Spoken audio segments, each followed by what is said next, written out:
j'avais des échanges avec des gens et d'un coup, je me rendais compte que pour eux, c'était très différent.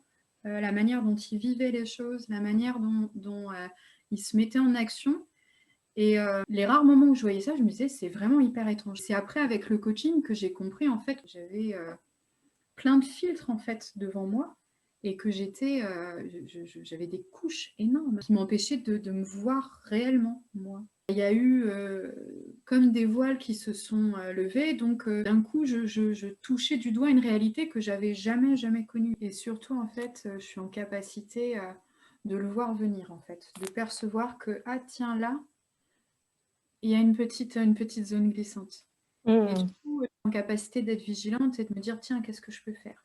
Mmh. Et ça, c'est en fait, c'est ça qui est le plus précieux. Parce que moi, ça me rend mon autonomie. Ce que ça a changé, c'est que je suis plus détendue, je suis plus joyeuse. Tout ce qui me concernait était vraiment, extrêmement dans l'exigence, beaucoup dans la contrainte et en fait, c'était logé dans des choses subtiles, donc je les voyais pas forcément. J'étais vraiment dure, quoi, avec moi-même. Respire, sois douce avec toi et amuse-toi.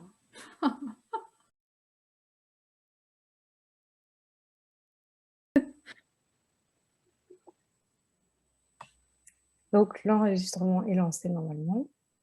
Donc, eh ben, merci beaucoup Stéphanie, d'avoir bien voulu donner ton ressenti sur l'avant-après du programme et surtout du syndrome de l'imposteur. Ma toute première question très simple: Mmh. qui es-tu? Qui je suis? Vaste question. Qui je suis, je pense que je suis une femme qui commence un nouveau parcours, de vie, enfin qui s'ouvre à quelque chose de nouveau, en termes de compréhension de mon être et en termes aussi du coup de possibles, en termes d'action très concrètes dans ma vie. Hem, Moi je suis arrivée dans le programme avec, vraiment une envie de quitter, en fait un salariat pour aller vers un projet professionnel et je voulais pas, je voyais bien tout ce que je voulais plus vivre dans le salariat, mais je voyais que aussi que j'avais pas mal de choses qui fonctionnaient pas, sur lesquelles je bloquais, sans connaître les raisons et je me disais que, si je me lançais dans l'entrepreneuriat, je voulais pas me prendre les pieds dans le tapis, Mmh. me dégoûter en fait d'un statut ou d'une situation, alors que je vivais ça avec le salariat Mmh. et heu et donc en fait, bah, qui je suis, une personne qui est en chemin pour arriver à vivre tout ça avec, plus de bonheur, plus de légèreté et plus de paix. En tout cas, c'est ce que je souhaite. Voilà qui je suis. Eh ben, merci beaucoup pour, cette présentation. Est-ce que tu as envie de préciser sur quoi est-ce que tu crées ton activité? Heu, En fait, je vais créer une activité qui va être, autour de d'un accompagnement qui sera dédié en fait à l'exploration du vivant en soi et du vivant, dans notre relation donc à nous-mêmes, aux autres et à tous les autres et voilà, de manière assez large avec le vivant. J'ai encore un petit peu de difficulté à l'exprimer parce que c'est des choses qui sont encore toutes neuves pour moi et en maturation.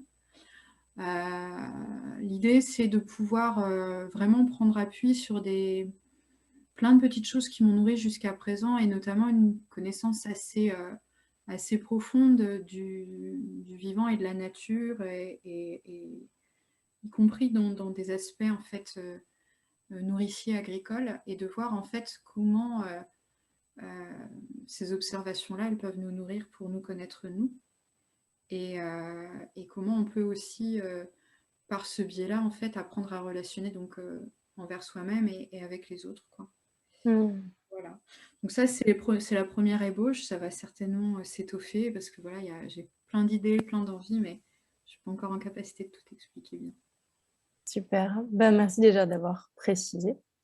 Tu l'as évoqué, un petit peu tout à l'heure, mais qu'est-ce qui t'a poussé à travailler sur ton syndrome de l'imposteur? Et ben, en fait, ça fait des années que je sens, en fait, qu'il y a des choses, qui sur lesquels je bute en fait, sur lesquels avec lesquels je suis pas à l'aise et et sans vraiment savoir pourquoi. J'arrivais pas à identifier, c'était quelque chose qui m'était pas visible et ce qui m'a poussée à faire ça, c'est vraiment le fait de me dire: «Mais je veux me donner toutes les chances là, tout de suite, maintenant. Je veux vivre ce changement et je veux l'incarner» et j'en ai marre en fait de rêver les choses. J'en ai marre qu'elles se fassent pas parce que, j'ai peur. Bon, la peur, c'est une chose, mais surtout, en fait, il y avait des micro-fois où ça m'arrivait dans mes relations aux autres, où je voyais qu'ils vivaient pas du tout la même chose que moi et c'était des micro-moments de lucidité qui me faisaient toucher du doigt que, eh ben, mon fonctionnement, il y avait quelque chose qui n'était pas, ajusté et bon pour moi, en fait. Mmh. Et et ça me donnait envie, en fait. Je me disais: «Mais enfin, je vois bien qu'il y a des gens, ils se prennent beaucoup moins la tête que moi et je vois bien qu'il y a des gens, en fait, tout leur, semble, plus facile et plus léger». Alors je sais bien que l'herbe paraît toujours plus verte, pour les autres, mais c'était vraiment pas de cet ordre-là. C'était vraiment je voyais bien, en fait, que je m'embourbais, vraiment et c'est ça qui m'a vraiment dit, «Bon voilà, il faut, je décide vraiment là de faire quelque chose». C'est Mmh. vraiment ça. C'était vraiment, j'ai commencé ma phrase par un «il faut», mais c'était vraiment un «je décide». C'est, là, il est temps, quoi. J'en ai marre, j'en avais vraiment marre, en fait. J'avais, marre de me sentir embourbée et j'en avais marre aussi de peut-être de sentir que je rêvais ma vie, en fait et bah, j'allais avoir 40 ans et que, ben, qu'est-ce que je fais? Qu'est-ce que je veux vraiment, quoi? Mmh. Et comment je peux me donner, les moyens d'arrêter de m'en plaindre et de me dire: «Bah, voilà quoi, Mmh. qu'est-ce que je peux faire?» OK. Ma question suivante, tu y as aussi en partie répondu, mais peut-être que tu auras envie ou pas de préciser plus. C'était comment tu te sentais à ce moment-là? Donc tu as parlé de embourbé. Oui. Concrètement, ça donnait quoi dans ta vie? Et ben, ça donnait, très concrètement dans le corps une sensation d'être comme figée, comme, prisonnière de quelque chose, tu sais, d'une membrane qui m'empêchait de bouger, de faire, enfin voilà. Du coup, ça donnait, très concrètement au quotidien, bah, des moments où je bougeais pas du tout, où j'arrivais pas à être active, où j'arrivais pas à faire, ce qui était bon pour moi, ce que je souhaitais, mais même des choses très, très simples, en fait. Mmh. Un peu comme prisonnière de quelque chose qui était collé à moi, en fait. Mmh. Et puis, bon, après, c'est quelque chose que je me suis rendu compte avec le temps, avec l'avancée du coaching. Mais, parce que j'étais aveugle, j'en avais pas conscience au début, mais j'avais, heu, dans les micro moments de lucidité, il y avait vraiment le côté de dire: «Mais c'est étrange, en fait, il y a des fois, je côtoie des gens, ça semble vraiment différent pour eux de faire des choses». Sans comprendre ce qu'ils pouvaient vivre, moi qui ai une certaine facilité de perception des gens, ça m'était vraiment étranger. Il y avait des micro moments en fait où j'avais j'avais des échanges avec des gens et d'un coup, je me rendais compte que pour eux, c'était très différent. La manière dont ils vivaient les choses, la manière dont ils se mettaient en action et je me disais pas, «Oh chouette, bah, je suis capable de faire pareil». C'est juste que les rares moments où je voyais ça, je me disais: «C'est vraiment hyper étrange, ça m'est pas familier, je comprends pas ce qui se passe, je comprends pas comment ils font» et oui, c'était vraiment une impression de très extérieure à moi et c'est après avec le coaching que j'ai compris en fait que j'avais, plein de filtres en fait devant moi et que j'avais des couches énormes et qui m'empêchaient de me voir réellement, moi. Mmh. Et en fait, avec le coaching, petit à petit, c'est ça qui s'est passé, c'est qu'au fil du temps, heu, bah, il y a eu, comme des voiles qui se sont, levés donc voilà, d'un coup, je touchais du doigt une réalité que j'avais jamais connue, en fait. Et, et oui, en fait, j'étais aveugle, complètement aveugle de choses. Ok.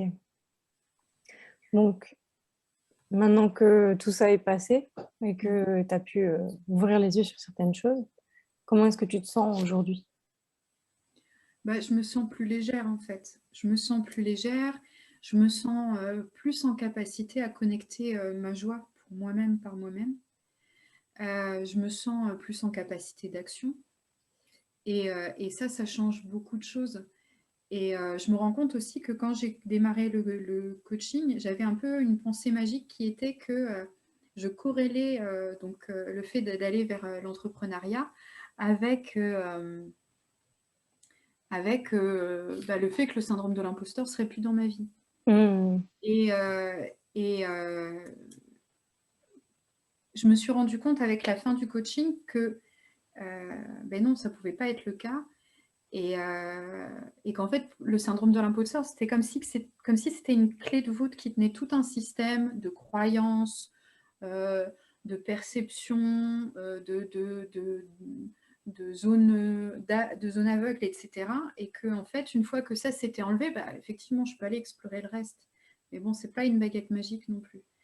Et ça, c'était chouette de voir ça, parce que du coup, ça détend, en fait. Et je pense que j'en ai besoin aussi de vivre en fait une forme de détente vis-à-vis de ça et de dire, voilà, c'est OK de prendre le temps et c'est OK si, voilà, de ne pas espérer de solution miracle en fait et de cheminer tranquillement. Oui, c'est ça. C'est que j'ai souvent cette question, surtout quand j'ai des interviews par des collègues ou à l'extérieur, de « Ah, est-ce qu'on en guérit ?» Et en fait, il n'y a pas d'histoire de guérison dans le sens où c'est un fonctionnement qu'on a de base et on peut le rendre beaucoup moins bruyant. Le bruit peut rester un tout petit peu en fond et surtout, ça prend du temps en fait, souvent, pour que ça soit vraiment au minimum, voire qu'on l'entende plus. Et dans les moments de stress, il va revenir, sauf que normalement maintenant, tu dois avoir appris ou tu es en capacité de trouver où il est le bouton pour baisser le volume et que ça vienne pas courir tout le reste et t'empêcher d'être qui tu es. Oui, et surtout en fait, je suis en capacité de le voir venir en fait, de percevoir que, ah tiens là, il y a une petite zone glissante. Et du coup, je suis en capacité d'être vigilante et de me dire, tiens, qu'est-ce que je peux faire? Et ça, en fait, c'est ça qui est le plus précieux. Parce que moi, ça me rend mon autonomie, en fait. Et, et je pense que dans tout cheminement, c'est ce qu'il y a de plus précieux, et encore plus quand on a un syndrome de l'imposteur, où on est quand même vraiment face à des questions de valeur de soi, de capacité, de confiance, voilà, et de disproportion et de déformation énorme. Donc, acquérir une autonomie sur ces questions-là, ou tout du moins acquérir une capacité à aller chercher une ressource, c'est extrêmement précieux. Et ça, fait l'accompagnement avec toi, pour le coup. Et dans tes relations avec les autres aujourd'hui, qu'est-ce qui a changé? Déjà, j'apprends à plus me cacher, ce qui est quand même un grand pas. Oui, à vivre ça plus sereinement. Et du coup, ce que ça a changé, c'est que je suis plus détendue, je suis plus joyeuse. En fait, je pense qu'à quasiment toutes les questions que tu vas me poser, je pourrais répondre. Je suis plus détendue, je suis plus joyeuse. Je suis moins à me poser de questions. Voilà, ça facilite vraiment mon rapport à plein de choses, y compris mes rapports sociaux. Super. Merci parce que, bon, je le dis souvent, mais c'est de la nourriture pour coach, ce que tu donnes là.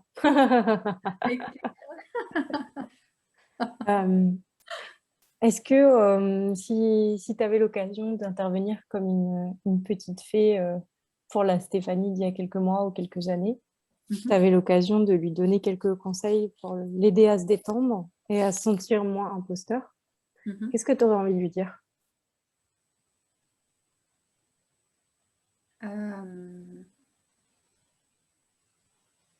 respire, sois douce avec toi et amuse-toi. Mm. Il n'y a pas longtemps, il y a une autre des personnes qui est dans le programme qui m'a dit que pareil, il y a eu des grosses révélations. Et elle m'a dit, ah, mais je crois que là, la plus grosse que j'ai eue, c'est faut s'amuser. Là, je peux pas le montrer à la caméra parce que j'ai des collants, mais je lui ai montré, je me suis fait tatouer il y a quelques semaines maintenant, un petit toboggan sur la cheville pour pas oublier de s'amuser. Ben oui. Et il y a pas longtemps, j'ai entendu quelqu'un qui tient un incubateur à Paris, qui aide des entrepreneurs à se lancer, quelqu'un qui est très sérieux, très reconnu, qui disait en mot de la fin d'une interview, il n'y a rien de plus sérieux que de s'amuser. Mais oui. Mhm. Et c'est le truc qu'on perd quand on a un syndrome de l'imposteur en général. Les choses deviennent trop sérieuses. Oui, c'est ça.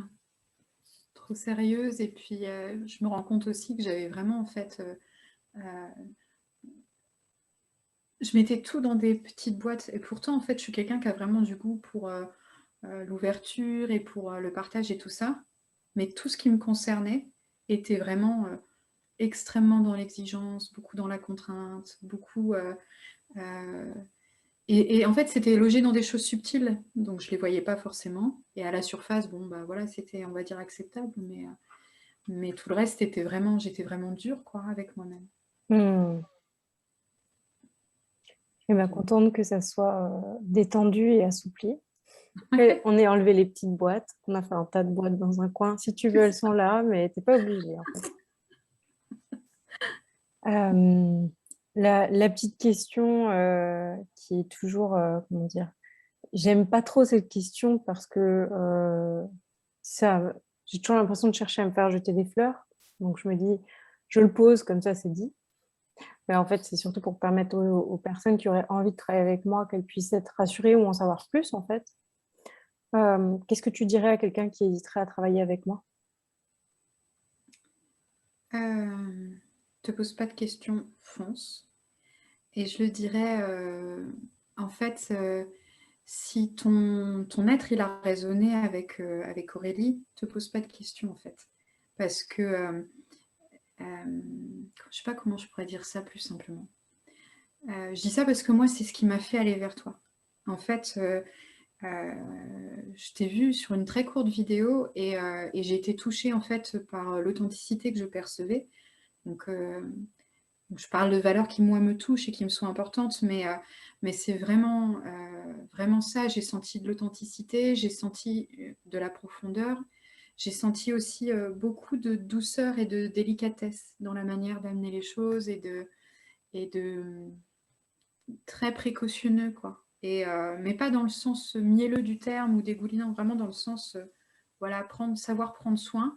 Et ça veut dire y compris des moments secouer un peu les puces si besoin. Et, et en fait, pour moi, tout ça sont des choses qui sont importantes dans un accompagnement et qui me touchent là quand j'en parle beaucoup. Et c'est ce que j'ai trouvé en fait durant les quelques mois passés en fait en ta compagnie. Et, euh, et donc voilà, je pense que moi j'invite chacun et chacune à explorer et à prendre contact avec toi et à voir la résonance que ça a et à faire confiance à cette résonance. Vraiment. Super, eh ben, merci beaucoup. Ça me touche. Ça me fait plaisir, vraiment. Moi, j'ai été au bout de mes questions. Mhm. Est-ce qu'il y a autre chose que tu aurais envie de dire? Si ce n'est que ça a été une formidable aventure, que je la regrette tellement pas, enfin je peux même pas la regretter, en fait le fait d'avoir fait ça, cet accompagnement avec toi, en fait ça me permet maintenant de m'autoriser à ouvrir toutes les portes que je voulais. Voilà. Je sais bien que je suis pas arrivée, c'est juste que maintenant en fait je suis en capacité à m'autoriser à faire des choses. Et ça c'est le plus beau cadeau que je pouvais me faire. Et pourtant quand j'ai commencé l'accompagnement, j'avais pas les moyens financiers de le faire. Donc en fait, l'aspect matériel, la question ne s'est pas posée et il se trouve que l'argent, en fait, il se trouve que ça a été possible. Donc, voilà, c'est juste fabuleux. Tu es comment dire, une illustration parfaite de la loi de l'attraction, de la manifestation, de l'abondance. Ah, je veux ça et l'univers me le donne. Oui, c'était fou, hein. Pourtant, c'était vraiment à ce moment-là, j'étais pas du tout dans ce genre de choses, mais à la semaine près, quoi, hein. Ça s'est fait à 3 jours près. Donc, Parfait, ben oui, super.